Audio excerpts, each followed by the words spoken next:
Hello, this is Dr. Kia Pruitt, and today we're going to talk about something just a little bit different from geopolitics. But before I get into the subject that I want to talk about today, which is basically about women, femininity, and helping and supporting the divine masculine, I do want to say that I've been talking to people who are working in the Republic, the re-inhabited or restored Republic, and everybody's saying the same thing that I'm saying, that the old government, United States Incorporation, is already insolvent and bankrupt, and that Donald Trump bankrupted the United States Incorporated when he came into office the first time. What we're watching right now is, of course, theatrics. Most of the people that we see, if not all of them on television, have already been dealt with and they're deceased.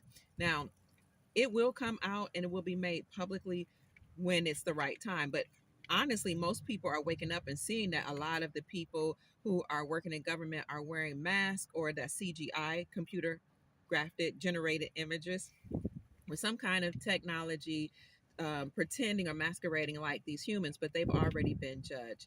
So that's that. You see that silver has breached, like, I think it's like 33, almost $34 an hour. Gold is actually, excuse me, 2,733 the last time I saw it, and it's climbing. So if you want to get into silver and gold, then give my contact a call. Miles Franklin Precious Metals Company. The CEO and owner of that company is Andy Scheckman. He's been on my podcast many times. Give them a call at 929. I'm sorry, Yes, 929-952-7006, and let them know that Dr. Kia Pruitt referred you so you can get the best prices in the industry. I haven't been reporting a lot because I've been taking some time off and I guess restoring my energy, relaxing, and also studying so that I can be prepared to help in the restored republic, because all the military is waiting on now is for us to fill up all the seats of the republic, because the republic is still standing. We just don't have enough people that have stood up and said, I want to work in the lawful government that supports the Constitution for the United States. So if you're interested in doing that, then I'll give you an email address to sign up for it. Let me see where it is. You can go to the website republicfortheunitedstatesofamerica.org and get some information about how to serve for our republic. Now, back to what I really want to talk about, and that is all of these posts that I'm seeing on social media where women are complaining that, men are no good, men are not trustworthy, men are cheaters, men are bad, et cetera, et cetera. And of course, I'm seeing some backlash too from the men saying that they're tired of dating, women don't know how to be feminine, et cetera, et cetera. And it shocks me because as a woman of a certain age, I have 8 children. They're grown. I've been married. My children's father, my spouse, my former spouse, passed away 2 years ago. I took care of him until he transitioned, and I've had a wonderful, amazing life. But I haven't always been married. And there were times when I was separated. There was time I've been divorced. There's time I reconnected with my husband, my children's father, and took care of him. And we, wrote out our life the best way that we could while we were dealing with, what was going on in the world, what's going on in our families, what's going on in the church, et cetera, because we were raised in the church. So I've been single, I've been married, I've been divorced, I've been reconnected with my spouse. I've been a young woman, an elder woman. Now I'm considering myself an elder. One day, if I decide to transition out here, I'll be an ancestor. And I have to say that I don't have these experiences that I see women complain about with men. And I think one of the reasons why a lot of women, especially on Facebook and other social media platforms, complain about men is because, first of all, we don't overstand or understand men. We don't understand that men have a masculine principle. Being the masculine, men explore. They are created for war. They Some people will call them predators, but they have that predatorial instinct in order to go out and conquer, as well as to protect his home, his children, his wife. So he has a nature that's the antithesis of ours, which is loving, compassionate, nurturing.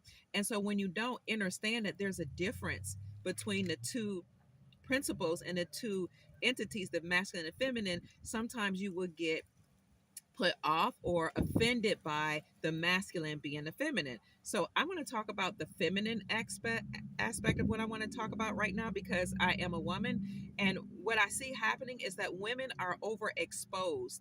Women are overexposed to masculine energy. Women are overexposed to the world, to working, to violence, to vulgarity, to strong energies, and we're not supposed to be exhibiting, we're not supposed to be experiencing that.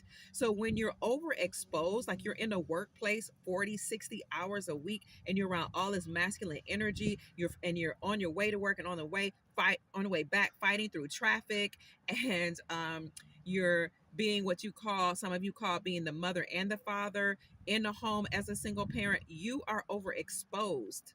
And so when you're overexposed to all these energies that are in the world and in the workplace and outside, then some of you are going to be jaded, you're going to be exhausted, you're going to be physically and mentally, spiritually, and emotionally drained. And so when it's time to deal with a masculine man, especially a gentleman, you don't necessarily know how to receive him or how to deal with him. So this is why in the old days, the women and the men were separated in the congregation, whether it's a church, synagogue, wherever, in a place of spiritual worship or acknowledgement. Men and women were separated because the two energies should not be just hanging out together, because a man by nature is going to try to conquer you, whether you're married or single. Now he has to harness that, and he has to hone that in, and society has to create laws where that is not allowed or permitted. And if it does occur where you're trying to commit adultery and attach yourself to somebody else's wife,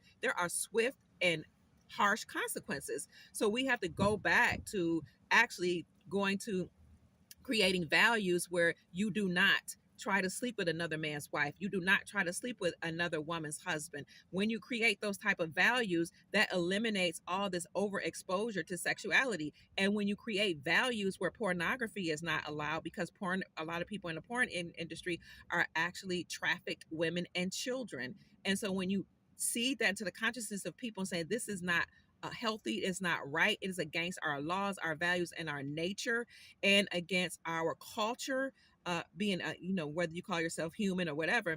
When you make it a cultural practice to walk upright and to be spiritually connected and love people genuinely for who they are, instead of objectifying them as sex objects, then we will restore a balance, and we will take off some of the pressure from women.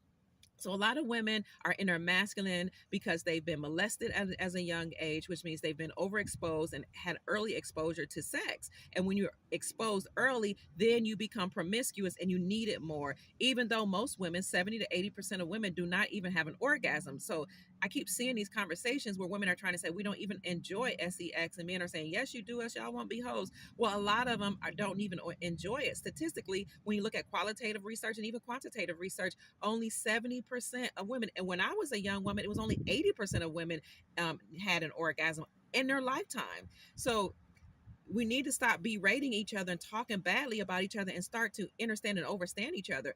Most women do not experience an orgasm, so sex is not pleasurable. We do it to connect, and because it's a biologically correct thing to do. We do it to bond, we do it to procreate, we do it because we need it, and some women go overboard because they've been introduced it too early through being sexually assaulted, or just experimenting too early, which they should not have been. And that overexposure caused you to an early exposure caused you to not, now, since the Pandora's box has been open, to want more of it, even though you don't enjoy it. But once you do mate with somebody, you release a hormone called oxytocin. That hormone is a bonding hormone. That's what I mean by you do it for bonding. You might not even have an orgasm, but you bond and you release these endorphins and these hormones and these chemicals that then bond you to and attach you to a man.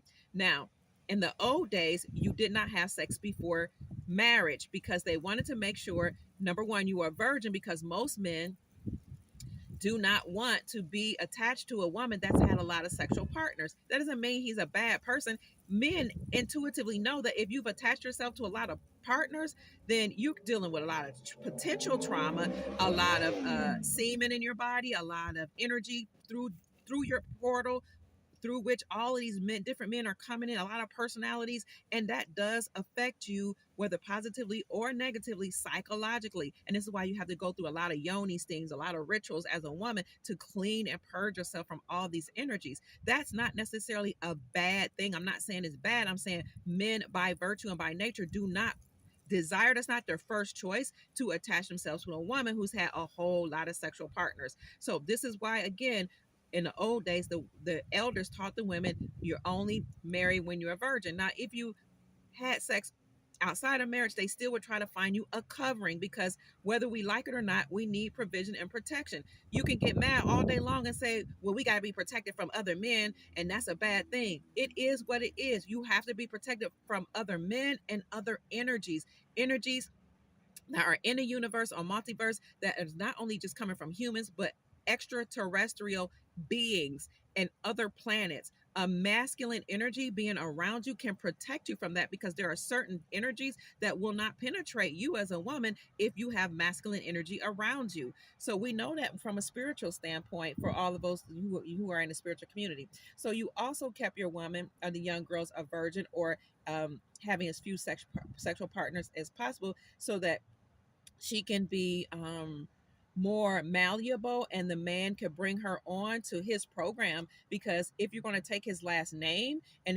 you're going to take on his provision and his protection, then what you're saying is, I am underneath your umbrella, I'm underneath your covering, and so I need to be a part of your vision and your mission, and I need to be a part in alignment with your goals. So the fewer sex partners you have, the easier it is for you to attach to a man's goals and his vision and his mission.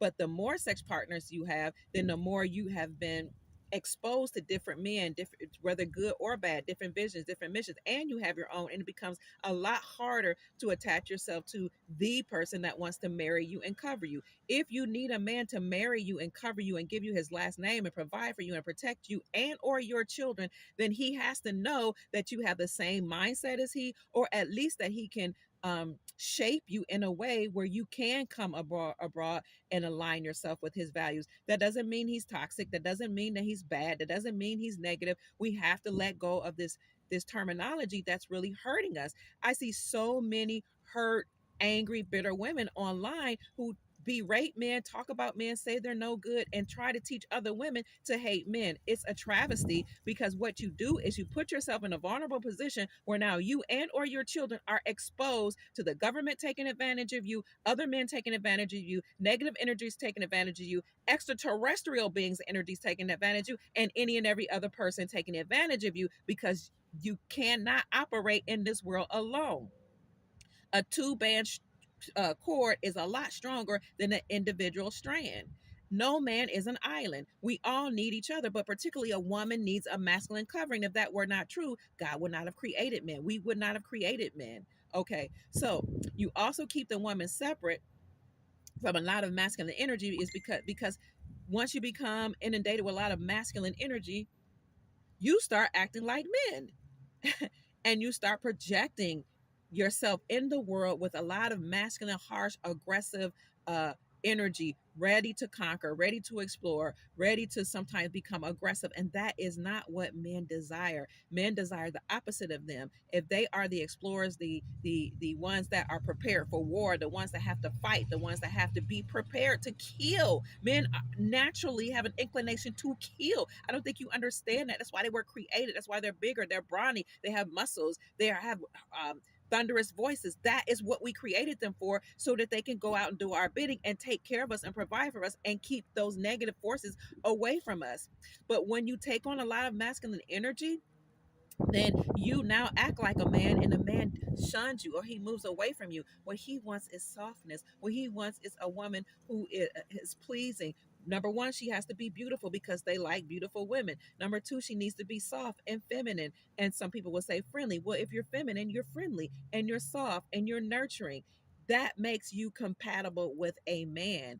So we have to let go of this jargon, this anger, this bitterness. And I would encourage our ladies to really seek some um, spiritual help, getting rid of and purging ourselves from this negative mindset that men are bad beings. Now, if you have been accosted, actually assaulted, then you need maybe some coaching, some counseling, or read some spiritual books or do some meditation. There's some work you can even do on yourself. I would encourage you to look for ways to heal that part of you so that you won't exert that hurt and anger and masculinity out into the world and project it into the world. And especially if you have children, because what you do with all that negative, hurtful, anger, terroristic energy is you teach your male children to to internalize that what you say about men, that they're negative, they're bad, they're no good, and you teach your daughters to be non-trusting. Now, the the other thing we did back in the day that we need to bring back is to protect our girls. So you didn't let your girls out at 18. You didn't let your girls go anywhere alone. I wasn't allowed to go anywhere alone. I went with my mom. I went with my brother. I went with the group. I went with the church. When I no matter what religious organization I was with, you went with the head and you went with a group of people, young people with a chaperone. You went with a pastor, a preacher, whether it was a female or a male, but men were always around. You do not let your daughters go out into the world with all this energy, negative energy. Masculine, not masculine energy isn't a negative, but I'm talking about some bad energy, vulgarity, violence, all this. You didn't allow that around your daughters. So we went, when I was a Muslim, we went to school and we were taught separate from the boys. The girls were segregated over here and the boys over there. In the mosque, the girls sat on one side, the boys sat on the other. Even the early days of the church, when I became a Christian, the girls sat on one side, the women and the men sat over here, because you have to keep the sexes apart until they are mature enough to deal with one another. But all this overexposure to men and masculine energy means you're going to be accosted, you're going to be touched, you're going to be groped, you're going to be talked into sex, you're going to be around aggression. And speaking of aggression, girls and ladies, we weren't around cursing. You have to keep them. That's why you have to keep them away from men. Men are used to violence and fighting and wars and protecting provision. So they would do things like smoke. Some of them smoke and drink, not necessarily in my church, but on the outside in the world. Some of them would curse. You keep ladies away from that. You keep girls away from that. We were not allowed to listen to music, because the worldly music, even back then when I was a child in the 60s and 70s, you had some that was a little vulgar. We didn't, my mother didn't allow us to listen to music. You kept your girls away from that, from the music. You kept your girls away from certain violence on TV. And people back in the day, when they came around girls and women, they wouldn't smoke around women, they wouldn't curse around women, they wouldn't drink around women, they wouldn't be misbehave around women, they didn't call women bad names. So now women are so exposed to all this negativity and vulgarity and aggression and rudeness and meanness, that now we've taken on those energies and now we're acting just like them. And so now, since we're acting just like them and we become one with them and we made ourselves the same as them, now we judge them like we are really seeing ourselves. So you know yourself to be vulgar or aggressive or rude or mean and nasty, or you felt like you've had to be that. And so that's what you put into the world, and so that's what you draw to yourself. It's the law of attraction. But when you're raised to be sweet and pleasant and kind, and you're protected. So I'm protected by my brother, I'm protected by the men in my family, my cousins, my uncles. I'm protected by, whenever when I was under any type of religious covering, by by that, the male, a husband. I'm protected now by my grown sons, and it doesn't bother me that men say, oh, if you have grown sons helping you, taking care of you, you're making him a son husband, and you shouldn't do that. A man will shame you in order to get what's between your legs, because men will do anything, say anything. I mean, they will go through any extent to try to get between your legs. A lot of men aren't having sex right now, so they're even more hungry and thirsty than they were back in the day. So they would do anything. They would shame you. They would talk about you. They would discredit you. They would cuss you out. They would try to engage you in fights, anything to some men, in order to bring down your defense, to have sex with you. I don't necessarily berate men for that or think it's a bad thing. I just stay away from them. And the only men that I will allow myself to go around, if it's not family, trusted family members, are the ones that have been vetted by family. So this is why I don't have those experiences. I don't have experiences of men being bad. I don't have experiences. I never had a baby daddy, and in my opinion, that's a negative term, because if you are the father of a woman's children, you are the children's provider and protector. And you're this whole baby daddy mom, baby mama culture is really is It comes from the music industry, and it's bad, and it's really hurting our couples. The only way we're going to heal society is when we heal ourselves as individuals, and when we heal these couples. So if you want to receive love, then learn how to bask in love. Learn how to love yourself, like really, really nourish yourself, like really, really enjoy your juiciness as a woman, like really, really caress your body, kiss your body, hug your body, like groom your nails, groom your teeth, rub your face, whatever you have to do. Get some spiritual advising and counseling. Stay in the sun, bask in the water, do the things that you love doing, and do it often, so that you can expound upon the joy that you have internally. So these are the things that we need to do to get back to a loving culture. Now, I don't have the experiences of men being so mean, so bad, so nasty, so hateful. And even though I know men are sexual, to me that doesn't mean it's bad. Even though I know men will do whatever it takes to get between your legs, I don't think that's a bad thing. I think that's the nature of a man, and that's why I protect myself. That's why men are my friends, my not necessarily my friends, but my family members. The males are around me. It's why typically I don't travel alone. I travel with my male family members. I don't even drive for the most part myself. Usually it's my son or a male family member, a cousin, an uncle, a male that's around me, that's with me, around me, and or knows where I am. I'm never found far 30 more than 30 minutes away from my home alone. And you're not going to find me kicking it at night.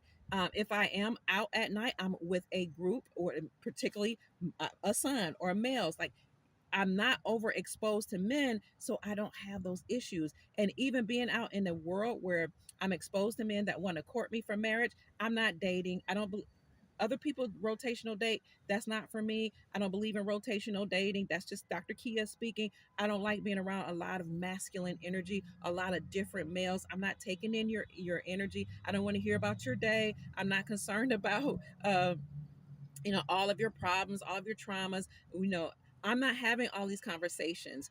You have to, if you want to court me, you have to be vetted by men that are in my family, or close men that are close to the family, that can already do the vetting for you. And then once they do the vetting, and he and I talk, and they've talked to and or talked to my family members, then I may allow you to entertain me in your presence. But because you've been vetted by males in my family, or males that are friends of the family, you already know how to conduct yourself as a man. You already know that you have to speak to me with love, respect, and what else? Love, respect, and just having a good demeanor, positivity. So again, it's the nature of a man to try to get between your legs. Men don't come to me and ask me, they don't talk to me like they talk to some of these women, being crass or overly sexual, because they know better, because they have to answer to the men in my life. And this is why we are going to start up a finishing school to teach women how to conduct themselves as a lady. That's another thing. Because of the way I present myself to the world, men treat me. They often call me a queen, an empress, mama Kia, a goddess. That's the way men and women treat me. When I walk into an establishment, women will move out, will step aside and say, "Go ahead, walk in front of me." Men will do that. Men open the doors and pull out chairs, even if I'm not with them or accompanied by them, because it's the energy that I exude, the way I walk, the way I sit, the way I carry myself, the way I speak. It is my personality. My reputation precedes me. So usually, if a man wants to, or a person wants to approach me or ask me to do something or to be involved in something, they've already vetted me. My reputation precedes me. They can look me up. They can ask family. They can ask friends. As a matter of fact, there was a gentleman who wanted to court me, who asked a friend of the family, "Is she real? Like, is she really that polite? And does she really have all those etiquette principles? Is she really that dainty? Is she really um, that womanly, that feminine type woman that I see all the time?" And the friend of family reported to me, so I had to tell him, like, "Bruh, like, I've known her for some time. I've never seen her out with a bunch of men. I've never seen her out with any man. She doesn't cuss. She's not. She's the way that you saw her is the way I see her all the time. She doesn't have children out of wedlock. Not saying that's a bad thing, but some men want to know that she doesn't. She's not.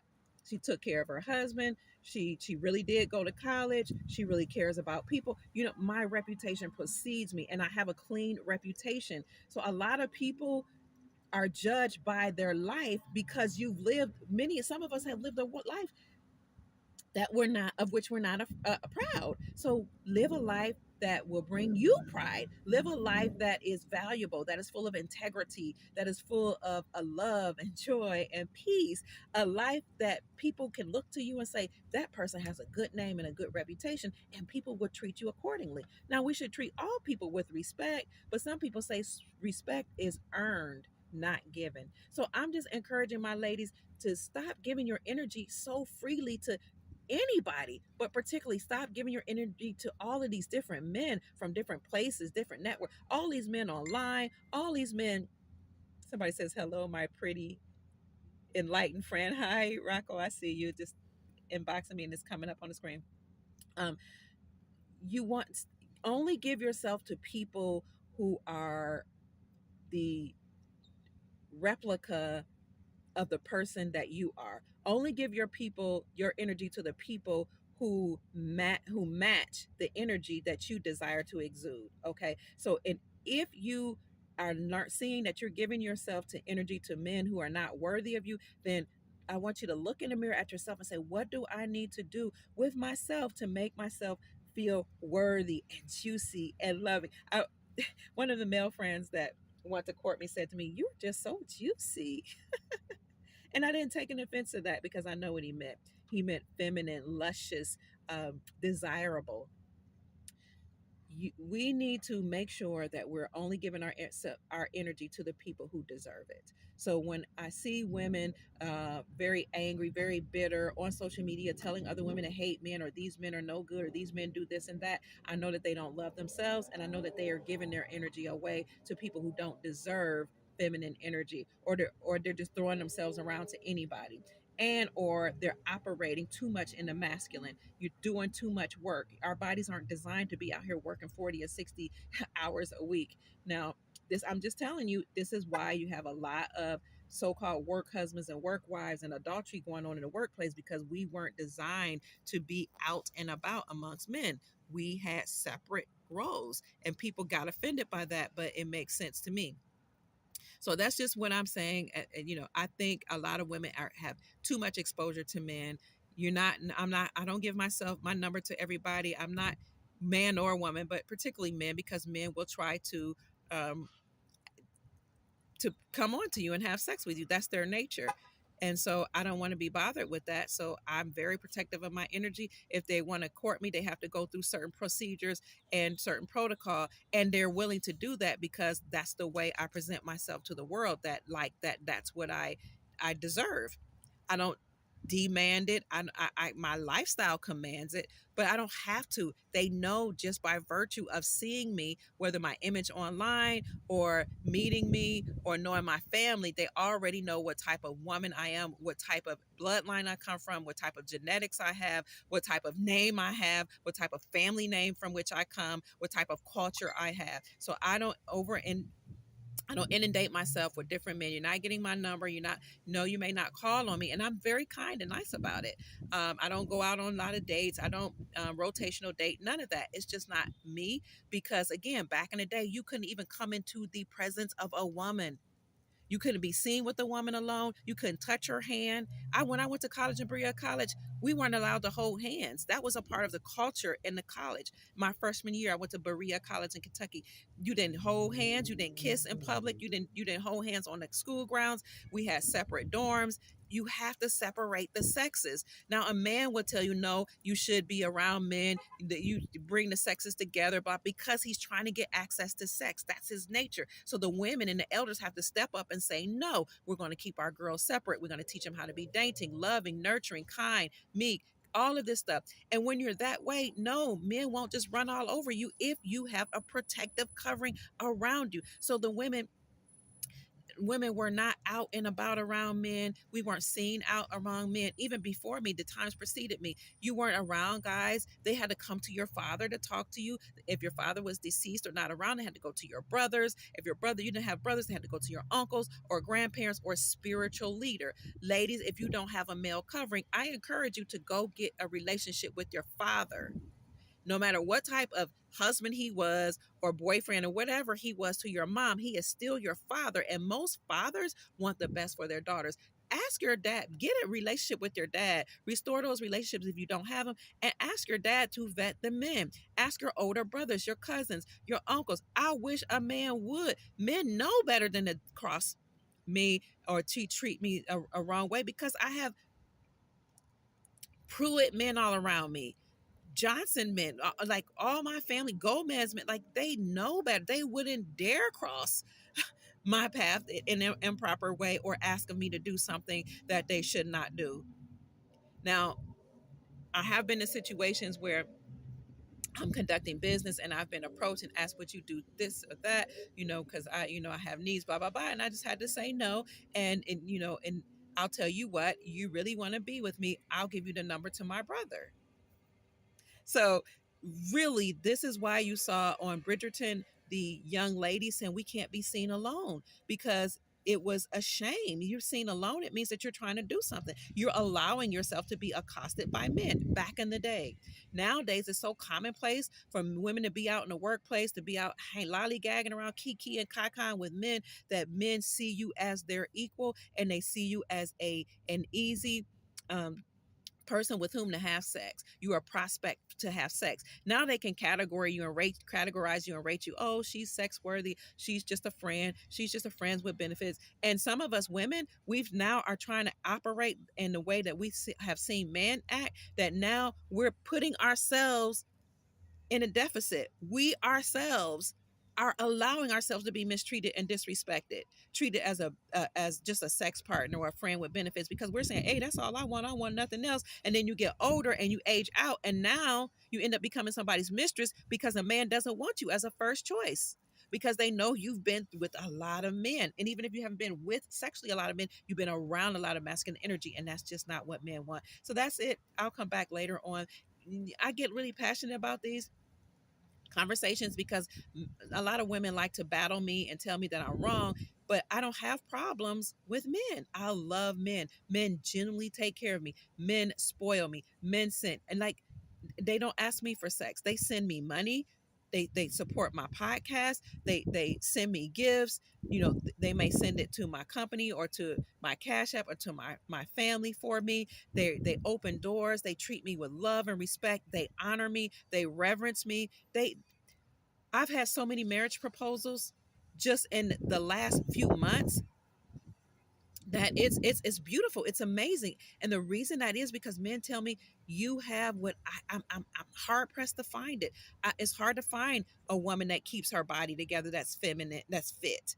I'm not as fit as I should be, but you know what? A man will come down in looks and even in fitness, even though all men just about love fit women, and that's fit for him. And some men like thicker women, juicier women, but it's about what he likes. But they will come down and rating, and it is what it is, a woman's beauty or fitness, if she's feminine, if she's soft, if she's loving, if she's kind, if she respects the masculine principle, if she respects men, if she really genuinely love, honors, treasures, adore, and understand and overstand men, he will come down in what he requires and looks. So what men tell me all the time, and they've told me this all my life, is that I'm hard pressed to find a woman who's feminine. I'm hard pressed to find a woman like you. And even though I'm a woman of a certain age, I've already raised my children. They're all grown, all 8 of them. My husband is deceased. I took care of him until he passed. Like, I should be considered like washed out. And I have hit the wall age wise, because all that means is that I'm no longer at the age of procreation. I don't know why women get so upset if a man say you hit the wall, or you're not, um, or your sexual market value has decreased as you've aged. I say, yeah, I know.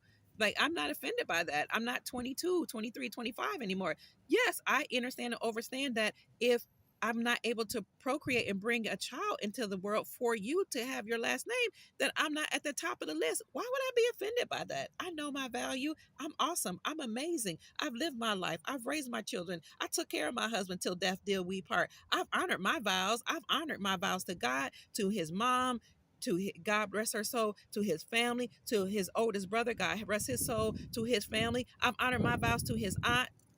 God bless her, who she's still alive. I've honored my vows to his family. I took care of him. I did everything I was supposed to do. So I don't get offended when a man say you hit the wall. First of all, they won't come to me and say that directly, but even if they do, I say, you know what, you right. I done hit the proverbial wall 5 times because I am not at the age of procreation. A 21-year-old has a lot more to offer than I do. I'm not offended by it. Even if a man were to ask me, what do you bring to the table? I wouldn't be offended by that. I don't know why women are offended by anything men do. It's like you all don't give men a break. It's like if a man can't do anything right, he's not allowed to be angry. He's not allowed to be hurt. He's not allowed to suffer. He's not allowed to complain. He's not allowed to talk about his hardships with trying to date out here in the world. He's not allowed to talk about how a woman may have taken him for everything he owns. He's not allowed to be tired. Men aren't allowed to do anything. Like you guys are so bitter and so disconnected from men and from humanity and generally that you really need some healing and some counseling. I don't understand or understand it. Like men are amazing. They have you seen the way they look? Oh my God. Whether they're short, medium, tall, they're brawny, they're stronger than I. Even if they weigh less than I, they're stronger than we are. They can go to war, they can pick up more than we can. Like they build infrastructure, they create systems, they fight, they protect and provide for their mothers. Some of you even hate a man's relationship with his mother. Like, what is wrong with y'all? Y'all sick. A lot of women don't like a man's relationship with his mother because women can see right through a woman's nastiness. She can see right through a woman's spirit and read her. And a lot of women these days are selfish, utterly and terribly selfish because they've not had the love and provision and protection of their father, and they don't love themselves. I love a man that loves his mother. I've talked to men who have sold their home to move in and take care of their parents. I honor that. I treasure that. I admire that. And a man that is close to his mom is a-okay with me. And I want his mom to vet me. I want her to talk up to me. I want her to look me up and down, say, how many children have you had? How many sex partners have you had? Where's your husband? Have you ever been married? What's your education? What's your bloodline? Where do your people come from? I want her to read me. I want her to research me. I want her to hire an investigator, a private investigator, to find out about my life. But you see, when you live a life that's circumspect and righteous, you don't care. Dig me up, search me up, mama, daddy. I'm not offended. In fact, I welcome it. So you see, these are the things that men aren't used to hearing because a lot of women have skeletons in their closet. Talk to people that know me. Talk to my ex-pastors. Talk to my mother-in-law. Talk to my family, their family. Talk to people with whom I work. Talk to people with whom I'm an affiliate. Talk to business partners. Please do, and come up with your own conclusion and judge me. I want to be judged. Yes, I'm not one of those that say don't judge me. Judge me, because the scripture says, be judge not that you be not judged. For if you judge, the same measurement that you give out to others is the same measurement by which you will be judged. So it's not saying you should not judge. It's saying if you judge, don't judge unless you know that the same way you judge people is the same way you're going to be judged. Judge me. I judge every day, and I judge myself. I wake up in the morning and say, I will not do this. I will not do that. I will not do this. I will not sleep with another woman's husband. I will not cheat. I will not lie. I will not steal. I will not do all these things. And when I go to sleep at night, I have not slept with another woman's husband. I have not cheated. I have not stolen. I have not. And just knowing that I have to go to bed and say, I have not, really sets the course of my day. So a lot of women, again, don't like men who are attached to their mothers or love their mothers because they're selfish and they have a past and they don't want to be seen spiritually, and women can see other women. Search me out. We used to sing a song, search me, Lord. Search me, Lord. And it says, I want to be completely yours. Try me out and see if I can be completely yours. Search my heart, search my mind, search my past, do whatever it takes, because I live a circumspect lifestyle. So these are the type of women that men are looking for. A woman that can be a part of his team, a woman that hasn't had a lot of men, a woman who he can be proud of, a woman who will make him look good, that will be an asset to him, his company, his family, his bloodline. Even if he has nothing, just compliment me. Be a good look on my arm. Be pleasant. Be sweet. Don't be the woman that everybody can say they tapped or they had sex with, or that they even had an argument with. Just be a good being. So again, a lot of women are angry and bitter because either they feel like they've had to be both male and female, and that's why I'm telling y'all, you need to pull back and preserve your energy, get lots of water, lots of rest, lots of healthy foods, lots of sunlight, love yourself, lots of counseling, lots of healing, because when you been exposed to a lot of trauma and a lot of different things, a lot of energies, then you internalize that and you also then project that out. So a lot of women have gone through the muck and the mire and been overexposed to a lot of things, and so they project that out. Also, some women don't have benevolent intentions when it comes to men, and so they don't want you to be around your men. They don't want you to be around your ex-wives, which I don't have a problem with ex-wives. I love ex-wives, but that's just me. I can't tell everybody to do that. They don't want you to be around your mother, your aunts, your sisters, or that, because other women can see them. Okay. Now, another thing women are attacking me on is because they'll ask questions like, "What do you do if your ex-husband or your husband, excuse me, your present husband has a relationship with the ex-wife, or what do you do if the ex-wife doesn't like you or the mother doesn't like you?" I say you do everything in your power to get along with them. That's Dr. Kia Pruitt. I'm going to do everything in my power to get along with, if I have a husband that has an ex-wife, his ex-wife, because 9 times out of 10, especially if they have children, I'm going to have to see her. I'm going to have to deal with her. And I'm not have a problem. I'm not had a problem with ex-wives love me. They love me. Why? Because I'm honorable, because I'm a woman of integrity, because I'm respectful. Even if a person doesn't like me, I'm going to still be respectful. I might not be in your face. I might not have you around me every day, but I'm going to be respectful. I'm going to be kind. I'm going to treat your children with love, with grace, respect, as if they are my own. Even though that may be a little challenging because they're not my own, I'm going to do everything I can to prove, yes, I prove myself, that I am honorable enough and worthy enough to be around your children and to help raise your children. And this is why I would encourage women. A lot of us are not able to or won't allow ourselves to be loving and kind to people on the outside because we're not a loving, kind people. Now, I'm not saying, be let people walk all over you. I'm not saying that, every woman that's around you should just embrace them and let them be around your husband. Yada. I'm saying be respectful, honorable, and full of integrity yourself. You can have boundaries, but still be respectful and still be loving and kind.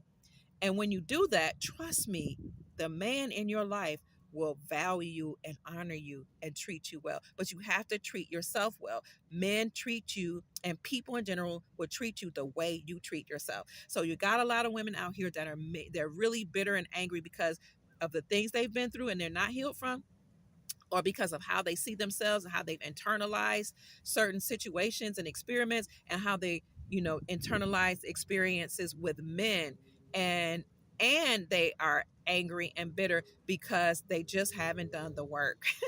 So we need to separate, again, the sexes. Just separate the girls from the boys, teach them rites of passage programs, teach boys how to grow up to be men, and teach the girls over here how to be women. And then we can have a coming out celebration like they used to in the past, where if the young ladies are ready for marriage and they come out, then we have this big celebration and they come out as being marriageable and ready for marriage. But that what we've done is we put that off. We've not gone through, we've done away with rites of passage. We put off rites of passage programs and coming out ceremonies, and we put off our women becoming marriageable by telling them go away to college, now get a master's degree, now get a doctorate degree. And I've done it all, but I got married at 18. But seeing both sides of it, I did go through rites of passage. My grandmother taught me how to be a woman, how to be a lady. My mom taught me how to be a mother and how to do certain things.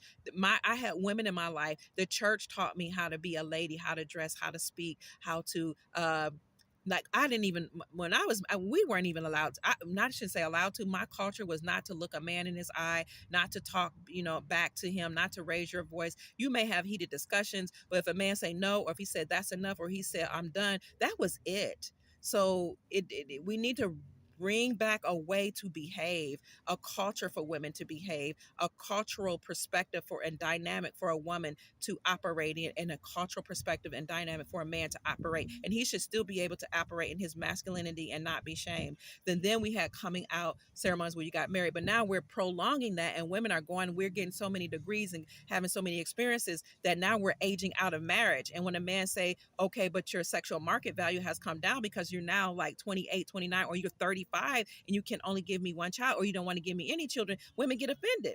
But men talk about facts. Now, if you don't like being spoken to like that, maybe you can tell him, baby, that's a little harsh. But again, this is why I don't even need you to talk to me. You can talk to all the men in my life that do the vetting, because I protect my energy. But that's neither here nor there. I'm just saying we need to get back to certain traditional values that I'm bringing back through my programs that I'm going to implement soon and to be announced, right? You know how they say it is to be announced. So we're telling women to put off all this marriage, put off having children, and now we're aging out, and when it's time to be chosen by a man, we're not getting selected. So we're angry and we're mad at men that are bypassing us for the younger women, the 18 through 23-year-old. Well, I don't know why you're angry. Your grandmama got married at 15. Some of grandmothers got married at 14. Some of y'all had children at 13 or 14.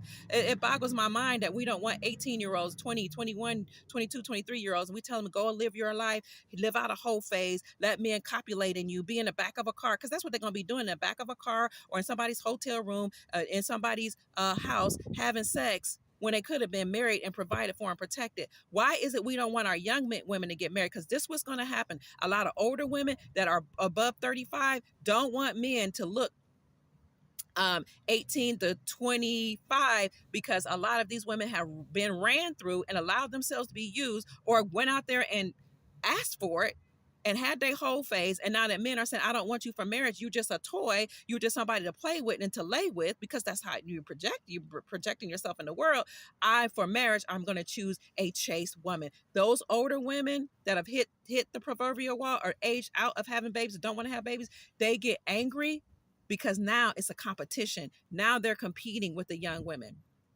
But a younger woman, her sexual market value is highest when she's younger, because she can basically ask for whatever she wants. She's still beautiful. She's still young. Her skin is supple. She's fresh. She's fit. She's sweet. She hasn't been overexposed to a lot of work, a lot of men, a lot of energies, even a lot of women. She has been protected and shielded from a lot of stuff. And now he doesn't have to deal with and break through that. He doesn't have to deal with all these broken relationships, all this trauma. A husband coming in doesn't have to deal with a lot of different babies' fathers. Now he got to deal with all these men and all these different, these men and their families and all the women they've been with. Who wants to deal with all that? He would rather choose a young woman that hasn't been overly exposed. So this is just my perspective, being a woman of a certain age. I've raised my children. I've lived my life. I've seen all the things that I need to see to know what's best. When I was young, I looked at the single parents, then I looked at the married parents, and I looked at the ones who just had a bunch of children, and I said, you know what? I'm going to go the marriage route. And even though marriage doesn't always work, it doesn't always last till the end, I looked at it all. I said, I'm not struggling like that. I'm not going to have a bad name. I'm not going to have people calling me, saying my children are bastard children. None of that. I'm going to go this route, and I'm going to learn. And I watched how my grandmother treated my grandfather and said, this is the way you treat a man. This is the way. And I'm not one of those women that say, well, if you take me out of my masculine, I'll be feminine. Or if I found a provider, I'd know how to act. No, I already know how to behave, because it's my culture, because I was trained, I was conditioned.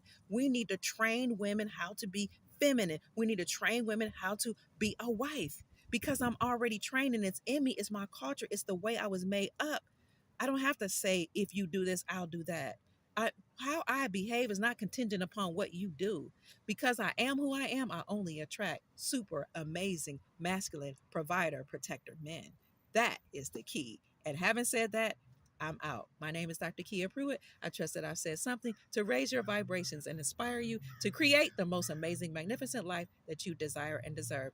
And if you desire to support my work, you can send a cash app to $Mama Kia 13. That's $MAMAKIA 13